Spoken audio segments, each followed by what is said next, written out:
Good morning, everybody. I hope you're having a terrific week. I am so proud and excited to draw your attention to a press release that just came out probably about an hour or so ago. And it's about an unprecedented survey that we did in the state of Maine. Now, as we all know, Maine has been obviously in the headlines nationally for a lot of horrible reasons.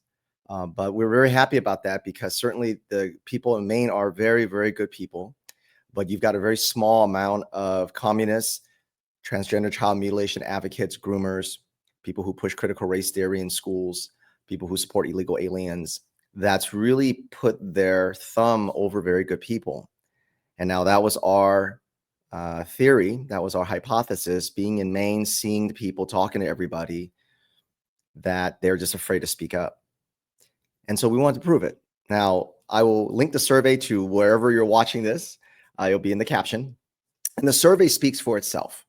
Take it, use it how you like. We did it for all of you so that you can have some weapons at your disposal to counter these dishonest degenerates that's trying to ruin your way of life, remove your kids, brainwash your kids, and push anti-American ideology into your children in K through 12. What's really interesting about the survey, although there's many pieces that are interesting, is for those of you who may be following us, in Maine, we've been fighting a school-based medical clinic that can push transgender transgender drugs and treatments, keeping secrets from parents, all sorts of pharmaceuticals, all without parental consent. And in the survey, 70% of Mainers said that they're against this clinic. Now, what these degenerates do is they try to silence good people like you. They try to bring in all this noise to detract from their horrors of supporting sterilization of children and mutilation of children and illegal aliens killing Americans and then standing up for them. They're trying to distract from their horrors. And so one of the things that they try to do is they try to make you feel like you're in the minority. They try to make you feel like you're backwards and you're not progressive, as if being progressive is a good thing today. And so the strategy of that is that it silences good parents while they brainwash your kids. And one day soon, very, very soon, your children actually will be in the majority of thinking this way, of wanting open borders and believing a child can be born in the wrong body and so forth.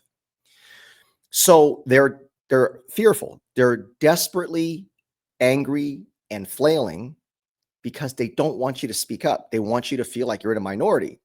And today we just proved that you're absolutely not. So we really want to encourage everybody to take this survey, use it, bring it to your school boards, bring it to your city councils, bring it to your state houses, wherever you are in Maine. And even if you're not in Maine, you can definitely use this survey because it's the same blueprint in every state. Now, I wanted to take the time to also explain how our opponents, these groomers and these communists and these transgender child mutilation advocates, how they're able to seed a lot of their horrible policies into your communities. And so what they do is they use words like evidence-based, data-driven, research shows. And so a lot of parents go, I don't know how to combat that. So here's how they run their surveys. So for example, they might say, do you believe in teaching real history? Well, certainly, of course, people say, yes, of course. Then they'll use that high number of people and say, see, parents believe in critical race theory. They believe in teaching this. But that's a dishonest question because you have to ask, do you believe in teaching white kids that they're oppressors? Because that's what critical race theory is. So like, for example, in the clinics, you can say, hey, do you think that schools should have a dentist on staff so that way single parents don't have to take time off of work? Who's going to say no to that? But if you say, do you believe in a clinic that can offer all forms of pharmaceuticals, COVID vax, all forms of birth control, binding, tucking, can refer out or give cross-sex hormones without parental consent, how many people would say yes? That's how they dishonestly use the questions, how they weaponize their questions. So my challenge to anybody who has ever used a survey and just said is evidence-based and data-driven. I challenge anyone to get on a public live stream with me, and I want you to open your questions and I'll open ours.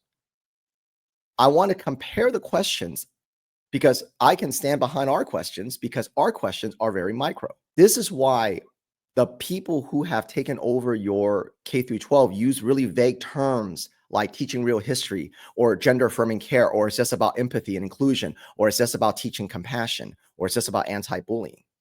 They don't get down to the details because they can't. And every single time we drill them down to the details, they fall apart.